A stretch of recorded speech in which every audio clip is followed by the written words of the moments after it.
Kembali lagi bersama kita di Cermasi, cerita bareng Himasi. Semoga kalian di rumah dalam keadaan baik dan semangat ya. Jadi hari ini kita kedatangan tamu nih. Langsung aja kenalan ke Kak siapa? Rangga dipanggilnya. Saya dari Informasi Angkatan 2022. Kak Rangga, angkatan 2022. 2022. Berarti sekarang tuh belum lulus ya di semester 7 sekarang. semester 7. Kak Rangga, kita mulai dari nostalgia dulu deh, kan karena di akhir-akhir akhir-akhir belajar di kampus ini kan kayak udah nggak kayak dulu kan pasti. Ya. Iya kan. Nah, awal-awal Karangga masuk tuh suasana yang Karangga dapat tuh gimana sih? Awal perkuliahan berarti ya? Iya, awal perkuliahan. Kayak gimana? Ya, mungkin kalau dibanding dari sebelumnya, saya kan SMA ya, SMA MIPA tuh saya mulai kuliah itu agak beda dari biasa sih. Kan di sini juga sistemnya blended learning ya, kan jadi kan online offline tuh. Mhm. Sebenarnya sih nggak terlalu jauh beda, cuman ya mungkin kalau pas di awal masih banyak waktu kosong karena mata kuliah semester awal kan Aha. belum terlalu berat ya, tugas-tugasnya belum banyak gitu. Makanya sekarang kan makin banyak tugas-tugas, terus ada kurikulum baru sekarang OBE kalau nggak salah namanya, Iya. yang tiap minggu ada tugas gitu. Karangga tuh SMA-nya apakah SMK gitu yang udah belajar tentang komputer segala macem data Nah, enggak apa sih, gimana? saya SMA-nya jurusan MIPA. MIPA. Iya, Oh iya tadi bilang MIPA ya. iya. Lupa lagi. Maaf ya. Iya. Jadi kan maksudnya ketika masuk ke perkuliahan hal baru dong, Iya, mempelajari hal baru dong. Nah itu ada rintangan nggak segala macam maksudnya yang buat sekarang nggak bisa, yang pada akhirnya bisa itu apa? kalau rintangan sendiri mungkin lebih ke penyesuaian ke setiap dosennya. Kalau di beda sama kayak SMA atau SMP itu kan sistem belajarnya kan di satu ruangan doang kan ya. Terus banyak sistem mana ya? Terus ini kan bukan kategori, personality setiap dosennya beda-beda kalau ngasih tugas gitu-gitu. Mungkin Oh iya. lebih ke itu juga sih, di pengerjaan dari tiap dosennya. Terus kalau dari saya mulai belajar itu sebenarnya di awal saya masih belum ada arahan. Itu mulai dari sejak semester 2 saya baru mulai mutusin buat belajar di luar dari perkuliahan, nyoba belajar mandiri gitu. Ah iya iya iya. Ada dosen yang paling diingat ya? Paling diingat Yang paling diingat. Cara pembelajarannya sampai enak gitu. sampai sekarang, atau Sampai sekarang sih. yang sekarang-sekarang aja atau dari dulu ke sekarang? Dari dulu Kalau dari dulu itu ada, yang berkesan gitu. kalau dari saya mungkin ada dua sih. Kalau yang pertama tuh dia juga dosen bimbing PA saya, bimbing Oke. akademik, Bu Frenda. Oh, Yang Frenda. pertama gitu. Siap ya. Enak ya. Nah, sering ngobrol juga di luar perkuliahan, juga sering ketemu. Oh gitu. Ya, Hmm, terus yang kedua, kalau dari perkuliahannya sendiri itu ada Bu Dika pas itu. Budika. Tapi cuma sebentar aja, plus itu satu semester aja. Kemudian beliau kan pindah ke bisnis digital kalau nggak salah. Mungkin dua itu sih. Kalau Dua yang itu paling aja. berkesan. Tapi kalau sekarang Bu Panca sih, karena dia yang paling Panca. bantu saya untuk belakangan ini, kayak bantu penelitian dan segala macam. Karena nggak, kan akhir-akhir ini tuh aku udah lihat portfolio terus juga kayak hasil-hasil karya Karangga kan banyak di web developer kan. Ya, Dan mungkin itu salah satu cita-cita ya. ya. Cita Karangga jadi developer software. developer. Itu cita-cita itu tumbuh dari SMA atau mulai pas udah berjalan di perkuliahan? Mulai pas perkuliahan. Perkuliahan. Ya, Kenapa bisa? kalau dari awal sebenarnya saya itu lebih condong ke matematika sebenarnya dulu itu. Oke. Pengen masuk ke jurusan matematika atau statistika. Cuman saya juga nyari-nyari, kan saya juga nyari sesuai yang prospeknya bagus. Ya, Pas itu kan lagi naik-naiknya kan ya. paham. Ya, IT. Terus saya ada bandingin, sini saya kan juga ada informatika ya, prodi informatika. Terus saya bandingin juga informasi dengan informatika. Informasi kan ada sedikit dari bisnis manajemen gitu kan ya, bisnis. Nah, saya tertarik di situ juga. Jadi saya akhirnya bisnis SI. Terus kalau untuk kenapa saya lebih condong ke software development, Itu karena waktu libur semester sih lebih tepatnya sih. Karena saya lagi kondisinya waktu lagi liburan, saya sedang nongkrong ya, saya nongkrong sama teman Iya, saya di di kafe. Gardu dong, di Gardu dong. Enggak, saya Oh lagi di enggak. luar. Oh enggak di Gardu, di mana Di tuh? luar. Di teman saya tuh ada yang part-time jadi barista di Oke. satu kafe. Nah, saya di situ terus saya lihat ada mas-mas ini di situ kafe lagi kerja gitu, saya lihat kan. Wah, kayaknya keren. Saya ajak ngobrol, dia ternyata backend developer di Halodoc. Oke, ini Saya titik tanya, balik ya, titik iya, balik. di situ. Oh, Saya mulai mutusin oke. belajar. Saya kan saya mikir, kalau saya lulus, saya mau jadi apa ya? Iya, iya, Jadi iya. karirnya kan kalau di IT kan luas ya. Ah. Ada jadi network, terus database, ada mungkin kalau dari sisi manajerial juga ada project manager gitu semacamnya kan. Dan saya juga coba development karena terutama web, kalau kita programmer kan langsung kelihatan hasilnya ya. Jadi langsung senang gitu kalau Iya. bikin gitu. Iya, iya, ada Langsung hasilnya. ada hasilnya langsung di depan. Ketika Karangga masuk ke perkuliahan, ada gak target Karangga di perkuliahan tuh ntar mau kayak gini, ntar mau masuk ini, ada gak tuh? Mungkin kalau target perkuliahan lebih ke dapat peluang kerjanya sih. Peluang Jadi kerjanya saya aja. pengennya kalau sebelum lulus ini udah ada Hmm. bekal yang bisa buat saya bawa buat kerja. Atau mungkin lebih baik lagi dapat kerja sebelum lulus. Oke, dan itu tercapai ya. Insya Allah sih. Kemarin Insya Allah. ada beberapa tahun. Oke. Dari perkuliahan Karangga yang udah dijalani selama ini, hal terseru apa sih di perkuliahan selama ini gitu? Kalau terseru sih mungkin sama teman-teman ya, teman-teman kuliahan kalau kayak ngerjain tugas bareng, sampai malam, kadang sampai tengah malam baru pulang ngerjain tugas gitu-gitu. Terus kalau kemarin kayak ngerjain skripsi bareng itu hari hampir tiap hari ke kampus buat ngerjain skripsi, revisi segala macem. Tapi emang Karangga tuh rantauan apa gimana? Saya dulu dari kecil sampai SMA itu saya di Solo, saya di Surakarta. Oh, gitu. Terus baru kuliah pindah ke sini ikut sama kakek nenek saya. Oke gitu. Terus Karangga dilihat dari portofolio Karangga kan ada beberapa apa web ciptaan Karangga nih. Ya, Boleh disebut gak apa aja itu? ada kalau yang mungkin awal-awal ada kayak waktu Nasfest, satu Nasfest 2024, saya sama teman-teman saya, tim saya sebagai tech lead developers itu. Kemudian ada website kayak manajemen event, ada website waktu itu saya sempat tapi nggak lanjut lagi sih ke waktu ada capstone project dari fakultas buat website pariwisata untuk Anambas. Terus ada website dari PKM itu saya ada bikin website untuk deteksi sampah pakai AI. Itu banyak ya? Ya. Banyak Terus tuh. kemarin berdasarkan ada kerjaan dari freelance bikin website buat rental mobil juga. Itu total ada berapa tuh kira-kira? Ada berapa ya? Kurang tahu sih, ngitungin Oh, sih. banyak ya? Lumayan Banyak. lah. Dan itu fungsinya tuh buat apa? Contoh misalkan yang Unasfest deh.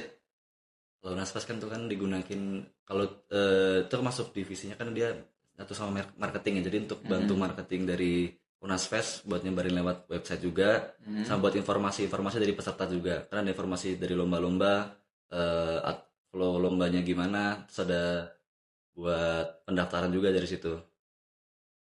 Dan untuk kayak web rental mobil dan semacamnya itu benar-benar membantu kah? Kalau yang rental mobil tuh emang dari project freelance saya.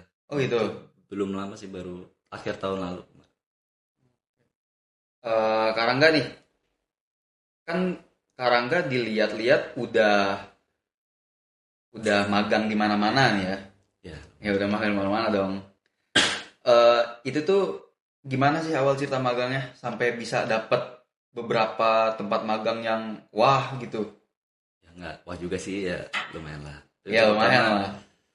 kalau dari yang magang pertama itu kan di Unsia Universitas Cyber Asia sama di Telkom Indonesia. Kalau untuk yang Telkom sendiri itu saya dapat untuk infonya tuh dari Bu Andri dari Kaprodi. Terus dikasih sama temen dia, terus saya interview buat dapat ke sana. Jadi data sebenarnya bisnis development, cuman lebih condong ke ngurusin data sebenarnya sih. Jadi data scientist masuknya. Data scientist. Kemudian untuk yang dari Unsia itu Saya bertemu dengan Pak Novi kalau selaku kepala BPPTI. Mungkin kalau sini kayak kepala BPSI atau BPTSI mirip. Jadi sana lagi ngembangin untuk website akademik buat Unsia. Mereka bikin baru dari awal lagi.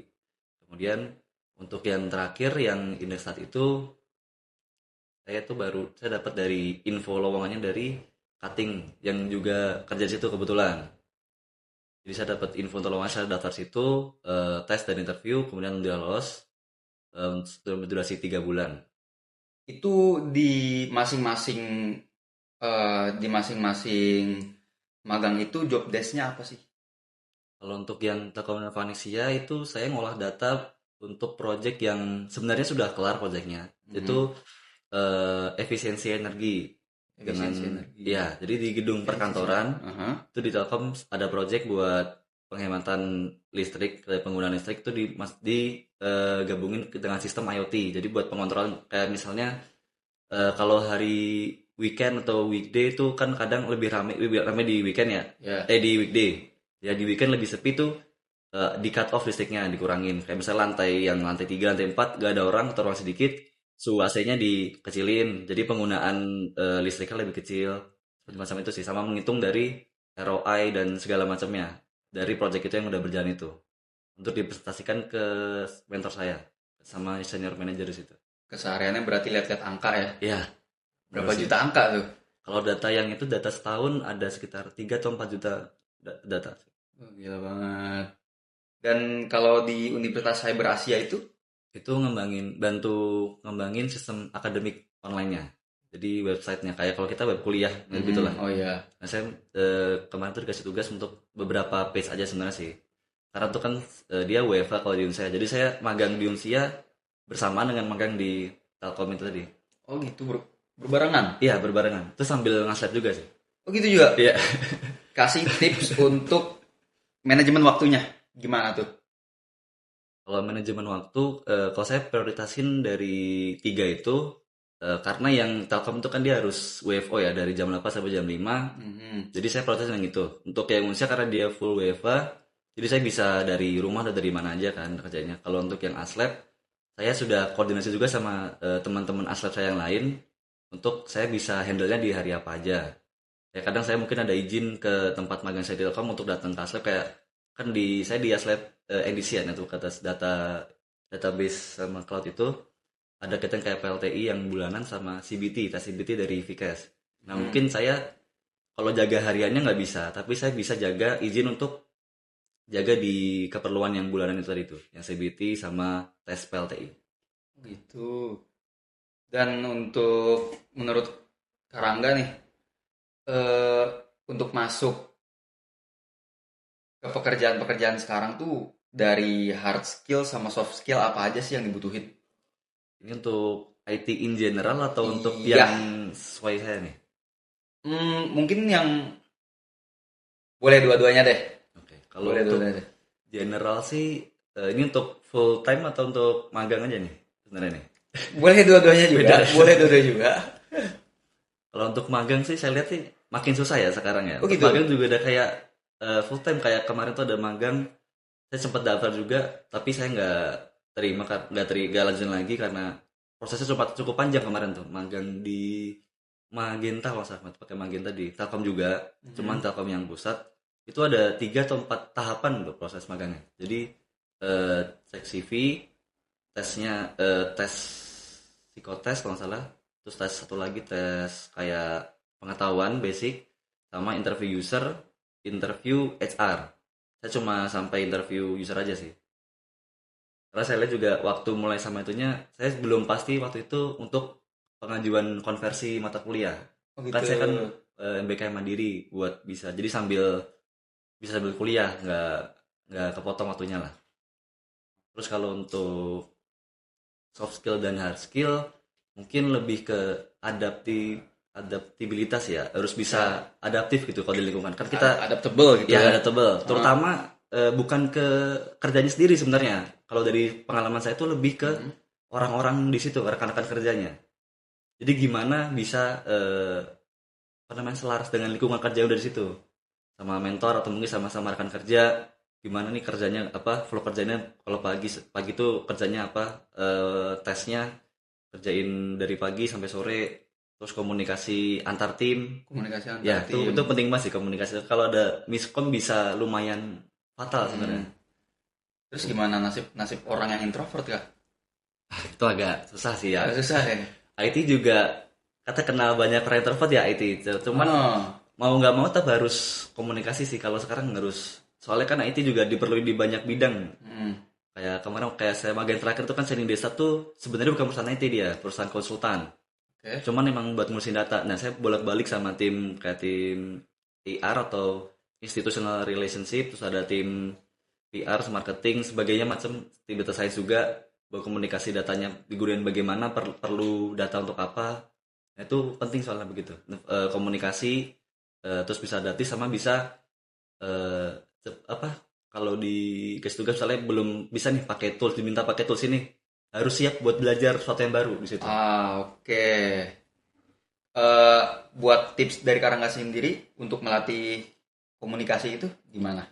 Kalau untuk komunikasi untuk mahasiswa sih, mulai ikut dari organisasi sih. Kalau saya itu kan pertama ikut dari Unaswes ya. Itu kan Oke. juga banyak teman-teman saya di situ, jadi saya ikut, terus bisa ketemu sama yang lain juga, kenalan dari program studi lain, fakultas lain juga, bisa ngobrol, dapat koneksi dan kenalan juga dari situ. Hmm, kalau menurut Karangga, Karangga tuh termasuk mahasiswa yang ambis gak sih?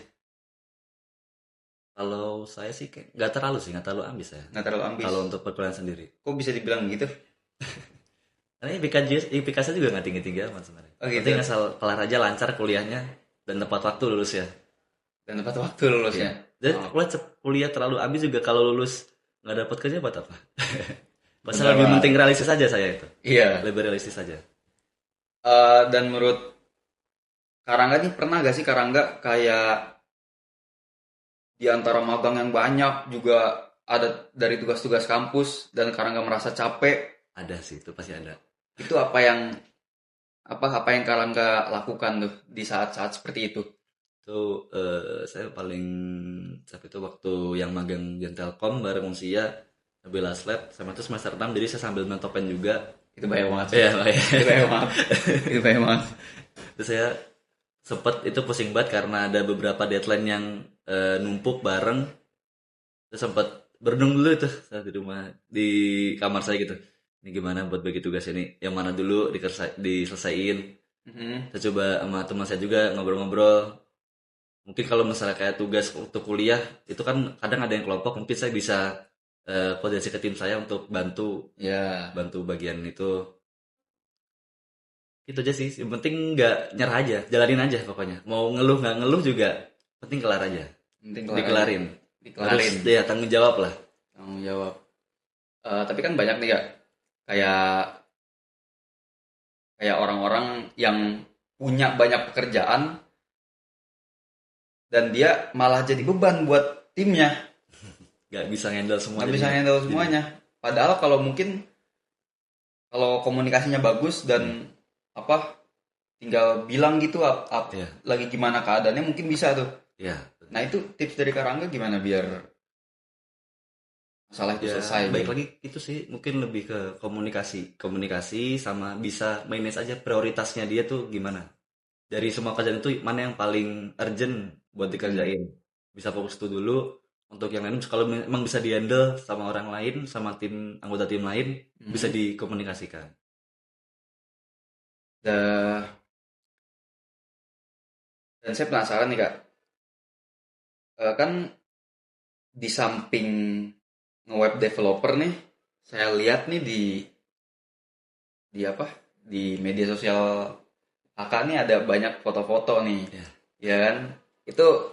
Itu apa tuh? Itu hobi kah fotografer atau Kalau gimana? dibilang hobi atau fotografer sih enggak ya. Saya juga cuma sebenarnya ngisi kekosongan aja sih, biar Ngisi gak kekosongan aja. gabut aja, nggak kosong aja. Kalau di jalan gitu, foto nah, ini buat hari ini misalnya, Hmm. buat kenangan, atau mungkin kayak misalnya hari ini saya bisa lihat, kalau bisa lihat kembali nih waktu tanggal gini di sini kayak gimana. Saya lihat nostalgia juga. Kadang kalau ada foto-foto lama. Oke. Sekarang nggak ada gak sih tips buat mahasiswa-mahasiswa IT di luar sana yang ingin magang di tempat yang bukan yang ingin magang, yang ingin berkarir di web developer gitu. Kalau web developer terutama di sekarang yang lagi booming-boomingnya AI ya. Oke. Kalau dari saya sih belajar dari, kalau saya sendiri dari yang gratis saja sih, dari YouTube gitu. Saya baca dokumentasi dan usahakan jangan, kalau belajar jangan pakai AI. Oh Jangan gitu? pakai AI, iya. Itu tools buat bantu tapi jangan jadi ketergantungan. Jadi dikit-dikit buka, dikit buka. Agak kesentil sih ya. Terus motivasinya buat anak-anak sistem informasi nih, gimana caranya biar mereka bisa bertahan di dunia IT? Karena kan banyak, walaupun mereka masuk sistem informasi cuma nggak bisa ngoding, Ya, nggak tahan lihat data, nggak tahan lihat angka. Nah, biar bisa memotivasi anak-anak sistem informasi ini, gimana? kalau untuk motivasi sendiri, untuk motivasi ya belajar aja sih. Kalau misalnya susah emang untuk belajar sendiri sama temen gitu, bikin grup, jadi diskusi bareng-bareng gitu. Dan kalau untuk kayak nggak bisa ngoding, nggak bisa data, IT kan luas ya, nggak cuma untuk development yang pakai kode, ada juga dari sisi manajemen. Kalau IC kan bisa masuk ke sisi manajemen, kayak project manager, terus ada juga dari UI UX designer juga bisa. Data, selain data juga ada sistem analis, product developer, sama QA, quality assurance, sama network. Jadi kan nggak harus ngoding juga, nggak harus data juga. Ada luas sih kalau IT sebenarnya. IT support juga bisa, asal mau ngulik-ngulik aja sih. Asal mau ngulik Iya, aja. harus penasaran sebenarnya kalau IT itu. Penasaran. Di kan perkembangan zaman juga cepet. Kayak kemarin sebenarnya kan tiba-tiba AI udah baru 3 tahun udah rempet di mana-mana AI. Iya. Udah berkembang jauh. Ada di robot segala macam. Udah bisa jalan sendiri AI-nya. Nah, berarti kan kita udah tahu nih, kita udah kenalan sama Karangga, dan sekarang aku mau tahu, ada gak sih pengalaman Karangga dalam lomba-lomba di Universitas Nasional? Kalau untuk lomba pribadi saya belum ada ikut lomba. Kemarin sempat ditawarin untuk ikut yang di auditorium Fish Idol kalau nggak salah tuh. Iya. Tapi polisi saya kan sedang ada kerjaan lain, magang dan sebagainya, jadi saya tidak bisa ikut. Tapi setahu nih Kak, kalau nggak salah Kak pernah ikut lomba yang karya ilmiah itu deh. Oh, itu yang di conference ya? Iya. Conference FTKI ICTC. Iya. Ya, itu saya ikut conference itu untuk publikasi juga sih, kepala publikasi. Itu lomba apa sih? Itu untuk presentasi dari karya ilmiah, buat dinilai dari reviewer sama juri di conference itu, sama ntar dipertanyakan waktu hari hanya dari peserta-peserta lain sama dari moderatornya. Karya ilmiah apa yang Karangga buat? Kalau saya itu fokus di deep learning, jadi model AI deep learning, Oke. algoritma deep learning untuk prediksi harga saham. Dan Karangga dapat juara 3 ya, dengar-dengar ya? Alhamdulillah dapat. Alhamdulillah Terus dapat. top 5. Top 5 ya? Ya, Alhamdulillah dapat. Nah, perlombaan karya ilmiah ini tuh makan waktu berapa lama sih Kak? kalau dari prosesnya, dari mulai pendaftaran itu kurang lebih sekitar 2-3 bulan. Oh, tuh 3 bulan. Jadi daftar, terus kita mulai buat kan tuh dari tiap conference. Kalau di ICTC kemarin kan dia ada tema sendiri ya, tema di emerging trends untuk sistem informasi dan informatika. Satunya kan ada AI dan ada fintech juga. Nah, saya fokus ke situ, prediksi saham dengan model deep learning. Kemudian setelah pendaftaran itu ada waktu dari selang itu untuk di review sama reviewer. Nah, itu anonimus dari macam-macam, ada dari Universitas Indonesia juga, dari di Indonesia atau dari luar juga. Setelah itu ada revisi atau masukan dari reviewer untuk dikerjakan kembali, terus pembuatan dari presentasi dan video presentasi, dan presentasi di hari H-nya. Jadi kurang lebih 2-3 bulan waktunya. 2-3 bulan. Dari waktu daftar sampai hari H. 2-3 bulan ini ada gak hal yang paling menantang nih di lomba karya ilmiah itu? Kalau saya, karya saya tuh kan di learning ya. Nah, mungkin lebih beratnya di deep learning sih, kayak training modelnya, terus benerin fine tuning modelnya tuh lama gitu. Saya pakai laptop saya sampai ada kayak seminggu nggak mati tuh laptop itu buat ngaran modelnya Hmm. sampai bener hasilnya. Terus waktu kalau pengerjaan dari paper sendiri lumayan cepat sih, nggak memakan waktu lama. Kalau dari penulisan dan pengerjaan papernya dibanding dari pengerjaan dari codingannya dan segala macam. Jadi tantangan terberatnya mungkin hanya dari Teknis teknik pengerjaannya. Iya. pengerjaan. Hmm, lomba ini dari berapa orang nggak? Kalau yang Diikuti berapa orang? submit kemarin ada sekitar 140 kalau nggak salah. 140. Ya, dari Wah, beragam tempat sama beragam negara juga. ini menarik banget nih kak. Karena kan eh, kita jadi mau tahu strategi apa sih yang sekarang nggak pakai biar bisa menang lomba gini tuh. Kalau strategi sih saya nggak ada strategi khusus. Cuman saya sering tetok aja sama dosen pembimbing saya yang bantu bina saya, sama bantu saya buat pengerjaan ini sama Bu Panca. Saya juga diajak untuk ikut ini conference dari Bu Panca juga. Bu Panca juga berlaku sebagai chairman di acara ini. Hmm. Jadi penanggung jawab utama di acara ini adalah beliau. Kemudian juga pembimbing saya. Jadi saya bantu aja, saya minta tolong untuk ini masukan gimana Bu, apakah ada yang perlu ditambah karena beliau kan pengalamannya banyak ya sebagai peneliti dan juga dia juga PhD, jadi saya bisa bertanya lebih ke beliau buat masukan dan segala macam. Oke Karangga, dari karena Karangga itu berkecimpung di dunia IT, Ya. kenapa sih milih sistem informasi? Kalau untuk pilih sistem informasi itu biar ada ilmu di luar dari teknisnya aja.